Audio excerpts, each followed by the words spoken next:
하나님의 말씀 함께 보시겠습니다. 욥기 16장 1절부터 17절까지의 말씀입니다. 욥기 16장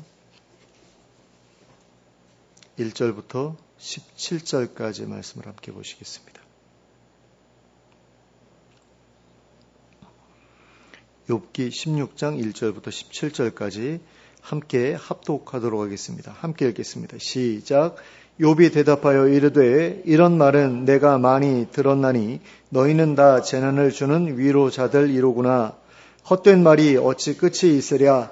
내가 무엇에 자극을 받아 이같이 대답하는가. 나도 너희처럼 말할 수 있나니 가령 너희 마음이 내 마음자리에 있다 하자. 나도 그럴듯한 말로 너희를 치며 너희를 향하여 머리를 흔들 수 있느니라. 그래도 입으로 너희를 강하게 하며 입술의 위로로 너희의 근심을 풀었으리라. 내가 말하여도 내 근심이 풀리지 아니하고 잠잠하여도 내 아픔이 줄어들지 않으리라. 이제 주께서 나를 피로하게 하시고 나의 온 집안을 패망하게 하셨나이다. 주께서 나를 시들게 하셨으니 이는 나를 향하여 증거를 삼으심이라. 나의 파리한 모습이 일어나서 대면하여 내 앞에서 증언하리이다. 그는 진노하사 나를 찢고 적대시하시며 나를 향하여 이를 갈고 원수가 되어 날카로운 눈초리로 나를 보시고 무리들은 나를 향하여 입을 크게 벌리며 나를 모욕하여 뺨을 치며 함께 모여 나를 대적하는구나. 하나님이 나를 악인에게 넘기시며 행악자의 손에 던지셨구나. 내가 평안하더니 그가 나를 꺾으시며 내 목을 잡아 나를 부서뜨리시며 나를 세워 관역을 삼으시고 그의 화살들이 사방에서 날아와 사정없이 나를 쏘므로 그는 내 콩팥들을 꿰뚫고 그는 내 쓸기가 땅에 흘러나오게 하시는구나. 그가 나를 치고 다시 치며 용사같이 내게 달려드시니 내가 굵은 배를 꿰매어 내 피부에 덮고 내 뿔을 티끌에 더럽혔구나. 내 얼굴은 울음으로 붉었고 내 눈꺼풀에는 죽음의 그늘이 있구나. 그러나 내 손에는 포악이 없고 나의 기도는 정결하니라. 아멘. 엘리바스의 두 번째 이야기가 끝이 나자 이번에는 욥의 말이 이어졌습니다. 먼저 2절 말씀을 보시겠습니다. 이런 말은 내가 많이 들었나니 너희는 다 재난을 주는 위로자들이로구나. 욥은 여기에서 엘리바스의 이야기에 대해 평하기를 이런 말은 내가 많이 들었다고 하였습니다. 엘리바스가 해준 이야기는 자기도 많이 들어봤던 이야기, 하나도 새로울 것이 없는 이야기였다는 것입니다. 그리고는 엘리바스의 다른 친구들을 향해 너희는 다 재난을 주는 위로자들이라고 하였습니다. 재난을 당한 자에게 위로가 아니라 오히려 재난을 더하고 있다는 것입니다. 그러니 쓸모가 없을 뿐 아니라 해롭기까지 한 위로자들이라는 것입니다. 그 다음으로는 3절 말씀입니다. 헛된 말이 어찌 끝이 있으랴. 내가 무엇에 자극을 받아 이같이 대답하는가. 자, 여기에서 욥이 헛된 말이 어찌 끝이 있으랴 라고 한 것은 너희들의 헛된 말은 끝이 없을 것 같구나 라는 말입니다. 그러니까 이제 헛소리 좀 그만했으면 좋겠다. 이런 말로도 이해할 수 있겠습니다. 그리고는 내가 무엇에 자극을 받아 이같이 대답하느냐 하고 물었습니다. 무엇이 너로 하여금 그렇게 분노하게 만들었느냐? 나의 어떤 말이 그렇게 너를 화나게 만들었느냐라는 말입니다. 자기로서는 이해가 안 된다라는 거죠. 그러면 이 질문에 대한 대답은 무엇입니까? 무엇이 엘리바스로 하여금 그렇게 급발진을 하게 만들었던 것일까요? 그것은 바로 욥이 죄 없는 사람에게도 고난이 임할 수 있다고 말한 것 때문이었습니다. 욥이 엘리바스가 금과 옥조처럼 붙들고 있었던 인과응보의 원리를 부정했기 때문에 엘리바스가 그렇게 급발진을 하게 되었던 것입니다. 그러나 욥으로서는 엘리바스가 특별한 이유도 없이 자신을 괴롭히고 있다고 생각했습니다. 욥이 보기에는 자신의 말에 틀린 것이 없었기 때문입니다. 자기 자신의 삶이 바로 죄 없는 사람에게도 고난이 임할 수 있다는 가장 분명한 증거였기 때문입니다. 그래서 욥은 엘리바스나 친구들이 자기에게 헛소리를 하고 있다고 생각했습니다.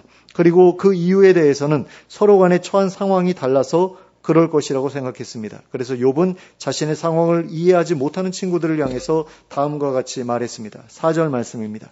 나도 너희처럼 말할 수 있나니 가령 너희 마음이 내 마음자리에 있다 하자. 나도 그럴듯한 말로 너희를 치며 너희를 향하여 머리를 흔들 수 있느니라. 자, 여기에서 욥은 만일 자신과 친구들의 상황이 서로 반대였다고 한다면 자신도 친구들을 향해 지금 친구들이 자신에게 하고 있는 것처럼 똑같이 할 수 있었을 것이라고 하였습니다. 너희들이 지금 나를 비난하고 있는 이유는 너희들이 나와 다른 처지에 있기 때문이라는 것입니다. 그리고 내 상황을 제대로 이해하지 못하고 있기 때문이라는 것입니다. 그러나 정말로 자신과 친구들의 상황이 정반대에 있었다고 한다면 자신은 절대로 친구들처럼 하지 않았을 것이라고 하였습니다. 5절 말씀입니다. 그래도 입으로 너희를 강하게 하며 입술의 위로로 너희의 근심을 풀었으리라.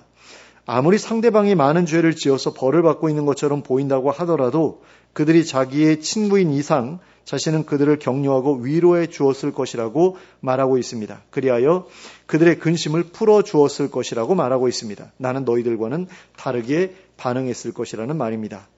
그리고는 자신의 답답한 심정을 다음과 같이 토로하였습니다. 6절 말씀입니다. 내가 말하여도 내 근심이 풀리지 아니하고 잠잠하여도 내 아픔이 줄어들지 않으리라.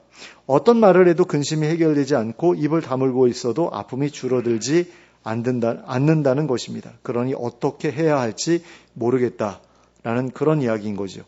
이렇게 엘리바스와 친구들에게 자신의 답답함을 호소한 욥은 이제 하나님을 향해 자신의 원망스러운 마음을 토로하기 시작했습니다. 7절과 8절 말씀입니다.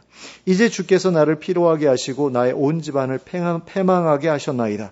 주께서 나를 시들게 하셨으니 이는 나를 향하여 증거를 삼으심이라. 나의 파리한 모습이 일어나서 대면하여 내 앞에서 증언하리이다.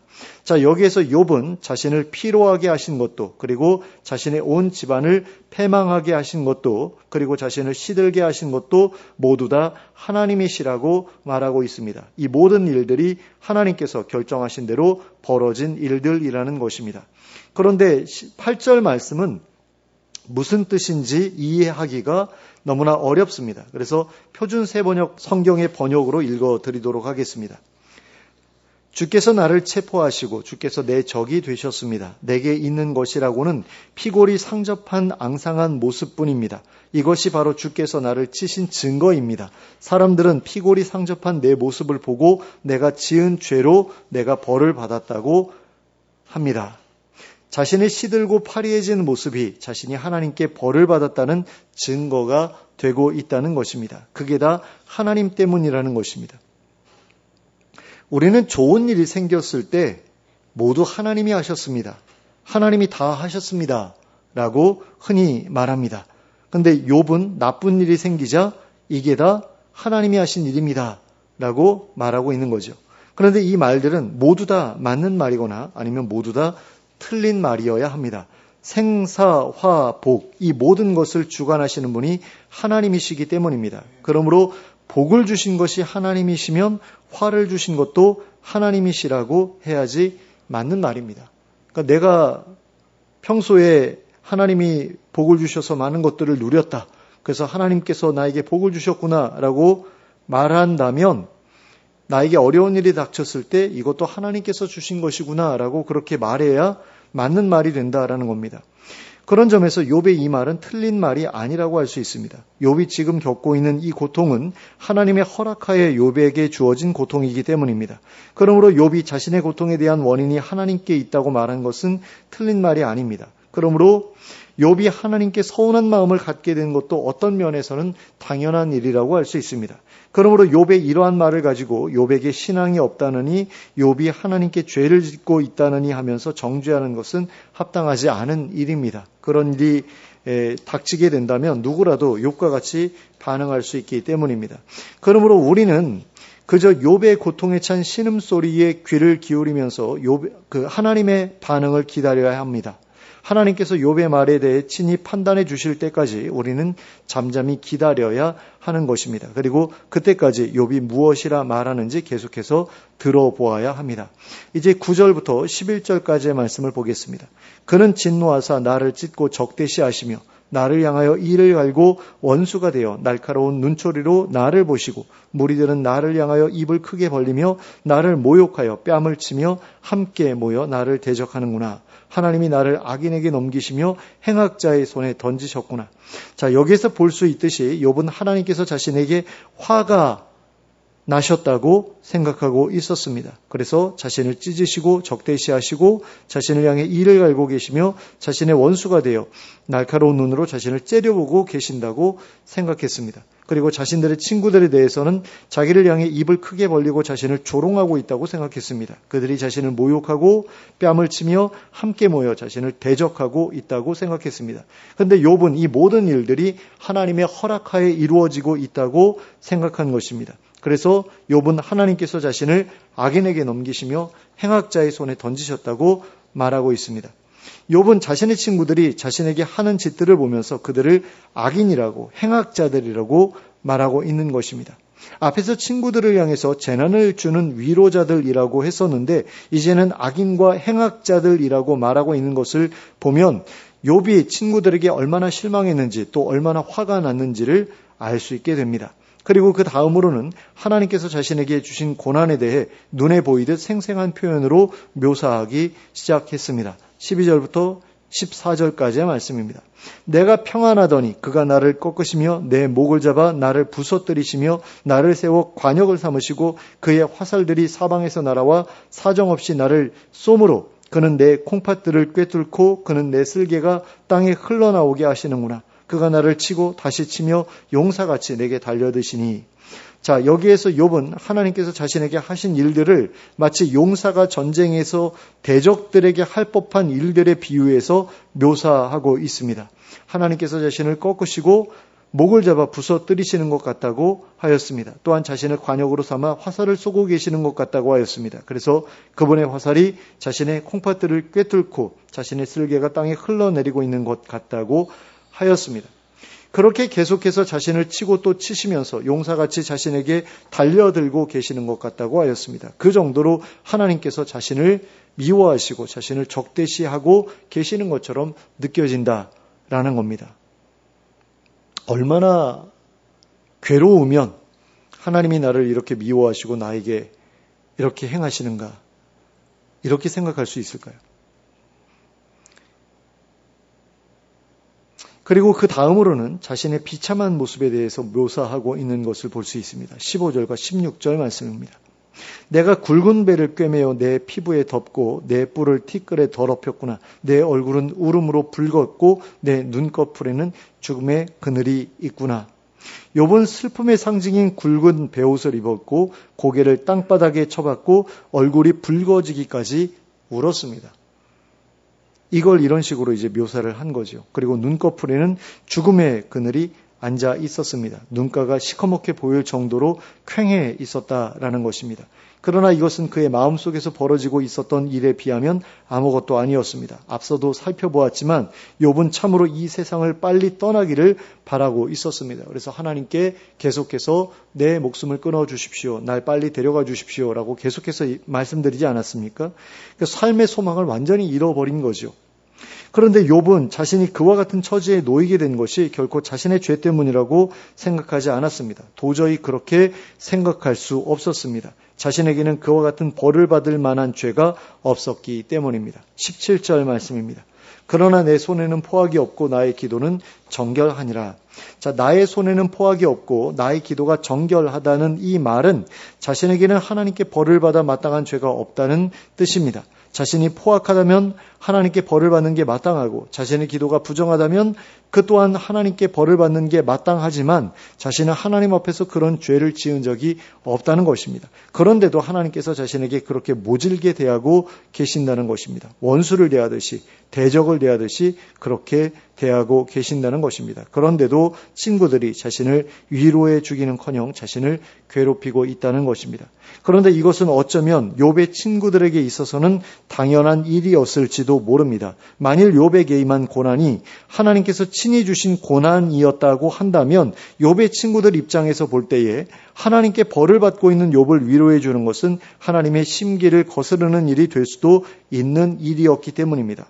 적어도 하나님 편에 서 있는 사람이라면 하나님께서 미워하시는 자를 자기들도 함께 미워하는 것이 마땅한 일이라고 생각했을 것이기 때문입니다.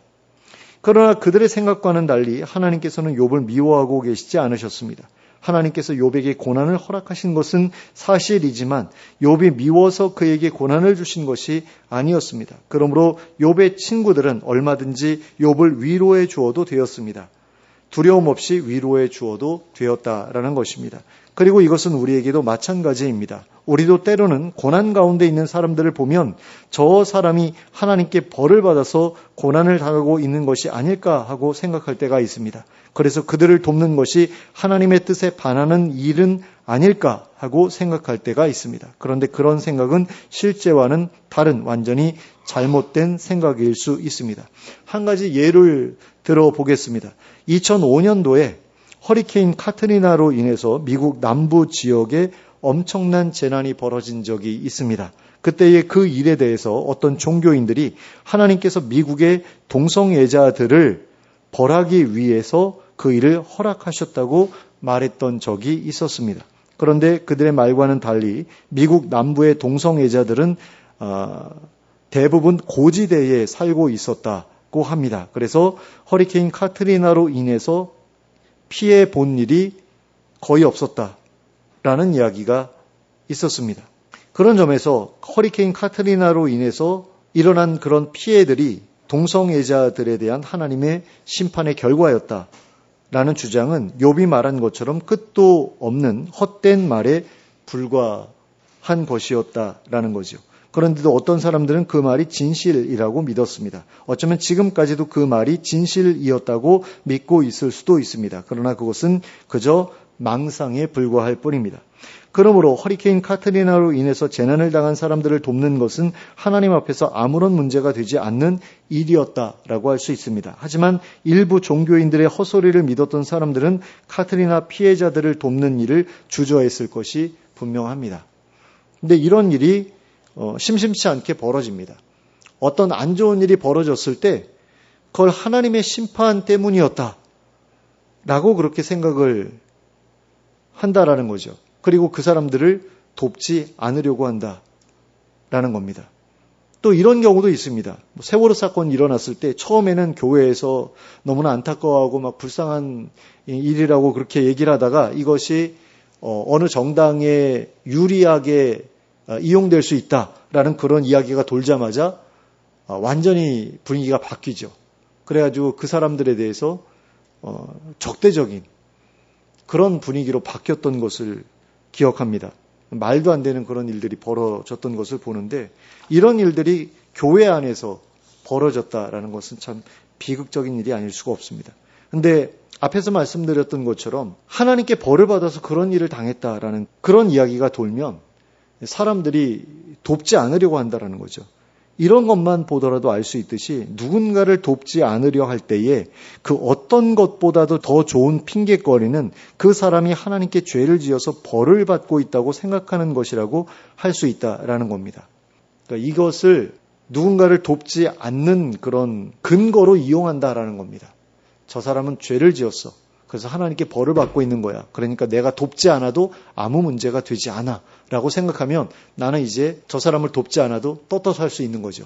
전혀 부담을 느끼지 않아도 되는 겁니다.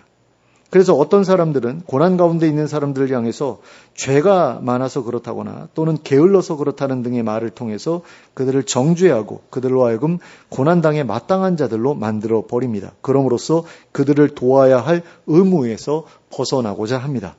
그러나 하나님께 벌을 받을 만한 짓을 저질렀다고 해서 그 사람이 죽을 것 같은 고통 가운데 있음에도 불구하고 아무런 도움을 베풀지 않으려고 한다면 그것은 절대로 하나님께서 우리에게 바라시는 모습이라고 할 수 없습니다.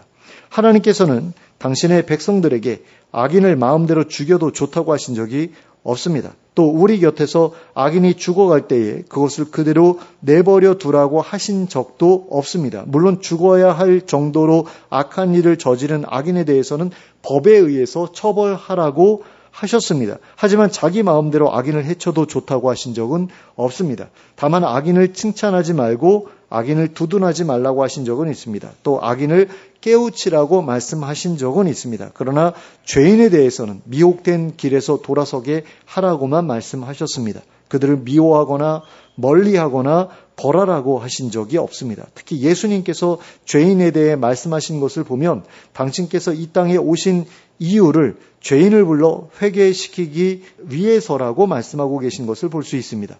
그런데 누가 보더라도 욥은 악인이 아니었습니다. 다만 죄인인지 의인인지가 헷갈리는 상황이었습니다. 욥에게 하나님의 벌이라고 생각될 정도로 심각한 고난이 찾아왔기 때문이었습니다. 그러므로 인과응보의 원리를 절대시하고 있었던 친구들의 입장에서는 욥을 죄인이라고 생각했을 수도 있었다라는 겁니다. 그래서 돕지 않으려고 했던 것일 수도 있다라는 거죠. 그러나 그런 상황이었다고 하더라도 그들은 욥을 함부로 죄인이라고 단정하지 말았어야 했습니다. 또한 욥을 죄인처럼 대우하지도 말았어야 했습니다. 그들은 분명한 증거도 없이 욥을 극악무도한 죄인으로 취급하지 말았어야 했습니다. 그들은 분명한 증거도 없이 욥에게 하나님을 경외하지 않는 사람이라고 비난하지도 말았어야 했습니다. 특히나 욥에게 내 자식에게 안 좋은 일이 생긴 것은 그들이 그럴 만한 죄를 지어서 그런 거다라는 식으로는 절대로 말하지 말았어야 했습니다. 근데 이런 식의 이야기들을 욥의 친구들이 욥에게 계속해서 늘어놨다라는 거죠. 이렇게 비수처럼 날카로운 말을 함부로 욥에게 던져댔다라는 겁니다. 그래서 고통 가운데 있던 욥을 더 고통스럽게 만들었다라는 겁니다. 그래서 욥은 그들을 향해서 나라면 너희들처럼 하지 않았을 것이라고 항변했습니다. 너희와 나의 입장이 바뀌었다고 하더라도 나는 입으로 너희를 강하게 했을 것이고 입술의 위로로 너희의 근심을 풀어주었을 것이라고 했습니다. 욥은 정말로 그 말대로 했을 것입니다. 그렇게 하는 것이야말로 하나님을 경외하는 자에게 어울리는 일이기 때문입니다. 그러므로 그는 고난당한 자에게 위로의 말을 베푸는 것을 주저하지 않았을 것입니다. 그 고난당하는 자가 죄인인지 악인인지에 크게 개의하지 않았을 것입니다. 그저 그들의 겪고 있는 고통에 주목했을 것이기 때문입니다.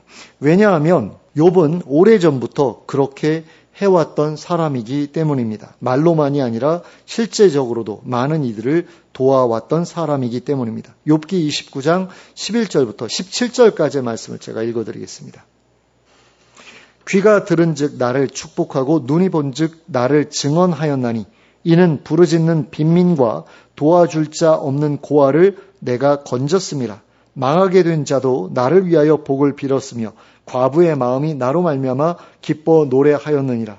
내가 의를 옷으로 삼아 입었으며 나의 정의는 겉옷과 모자 같았느니라. 나는 맹인의 눈도 되고 다리 저는 사람의 발도 되고 빈궁한 자의 아버지도 되며 내가 모르는 사람의 송사를 돌보아 주었으며 불의한 자의 턱뼈를 부수고 노획한 물건을 그 이새에서 빼내었느니라. 자, 29장부터 31장까지를 보면 욥이 지금까지 어떻게 살아왔는지, 자기가 어떻게 살아왔는지에 대해서 이야기하고 있는 것을 보게 되거든요. 29장부터 31장까지. 그런데 거기에 나오는 내용을 보면 욥이 고아와 과부를 돌아보고 정말 어려운 그런 상황에 처한 사람들을 열심히 돌보았는가 하는 것에 대해서 자세하게 이야기하고 있는 것을 볼 수 있습니다. 이렇게 욥은 고난당하는 사람들을 돕는 일에 열심히 있었던 사람이었습니다. 그런데 친구들이 고난을 당한다고 해서 함부로 그들을 정죄하고 그들을 무시하고 그들에게 도움의 손길을 내미는 것을 주저하지 않았을 것이다 라는 거죠. 여기에서 볼 수 있는 것처럼 고난당하는 사람들에게 실제적인 도움을 베푸는 사람들은 그들에 대해서 함부로 말하지 않습니다. 반면에 고난당하는 자들에 대해 함부로 말하는 사람들은 그들을 돕지 않은 사람들인 경우가 많습니다. 그들이 하는 말이 그들의 삶을 대변합니다. 우리가 하는 말이 우리의 삶을 대변합니다. 그러므로 고난당하는 사람들에 대해 함부로 말하지 않는 우리가 될 수 있길 바랍니다. 죄 때문에 고난이 임했다는 식으로 함부로 말하지 않기를 바랍니다.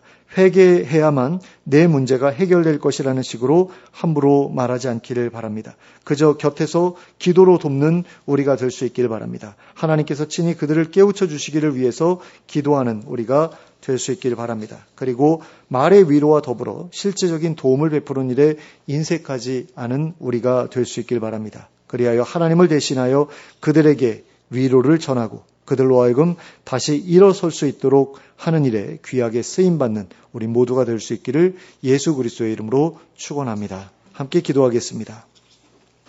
사랑의 하나님 아버지, 어떤 사람들이 고난을 당할 때에 그 사람들에 대해서 무관심한 사람들이 있고 또 어떤 사람들은 무관심을 넘어서 그들을 정죄하는 그런 사람들이 있는 것을 봅니다. 또 정치적인 어떤 목적에 이용될 수도 있으니 그들을 돕지 말아야겠다라고 다짐하는 그런 사람들도 있는 것을 봅니다. 그런데 그와 같은 일들이 얼마나 하나님 보시기에 아름답지 못한 모습인지를 우리가 기억할 수 있기를 원합니다. 하나님의 백성이라면 적어도 그런 생각은 하지 말아야 된다는 것을 우리가 기억할 수 있기를 원합니다. 그리고 그들을 돕는 일에 인색하지 않을 수 있기를 원합니다. 말로 그들을 도울 뿐만 아니라 실제적으로 그들이 필요한 것들을 도움으로 말미암아 그들로 하여금 다시 일어설 수 있도록 돕는 일에 귀하게 쓰임받는 저희들이 될 수 있기를 원합니다. 정말 힘들고 어려운 처지에 있는 사람들에게 말로 다시 한번 상처를 주는 그런 일들이 없어지기를 원합니다. 우리 인생 가운데 절대로 그런 일은 없게 되기를 원합니다. 욥의 친구들이 욥에게 했던 것처럼 네 자식들이 잘못된 것은 그 자식들이 잘못했기 때문이다라는 그런 식의 그런 말을 어떻게 믿는 사람들이 할 수 있는지 도저히 이해할 수 없습니다. 그런데 실제로 교회에 다니는 사람들의 입에서도 그와 같은 말들이 서슴지 않고 나오는 것을 들을 때가 있습니다. 하나님, 우리가 그렇게 살아가지 않을 수 있기를 원합니다. 정말 그와 같은 사람들이 하나님 나라에 있다면 어떻게 그곳이 하나님 나라가 될 수 있겠습니까? 하나님, 적어도 우리가 하나님 나라에 어울리지 않는 모습만큼은 우리의 삶에서 하나하나 다 제거해버리기를 원한다는 그런 마음을 가지고 지금부터 제대로 훈련받아 나가기를 원합니다. 정말로 하고 싶은 말이 있더라도 침묵할 줄 아는 지혜가 저희들에게 있기를 원하고 그들을 정말로 깨우치기를 원한다면 하나님께서 친히 깨우치시도록 하나님께 기도하는 저희들 되게 하여 주시고 함부로 그들에 대해서 이렇게 해라 저렇게 해라 훈수 놓지 않는 저희들 되게 하여 주시옵소서. 그런 가운데 저희들의 위로가 그들에게 힘이 될 수 있도록 역사하고 그러므로 그들이 다시 일어설 수 있다면 그것이 얼마나 하나님께서 칭찬하실 만한 일이 될 것인가 하는 것을 우리가 생각하는 가운데 그렇게 쓰임받기를 위해 열심을 내는 저희 모두가 될 수 있도록 인도하여 주시옵소서. 예수 그리스도의 이름으로 기도하였습니다. 아멘.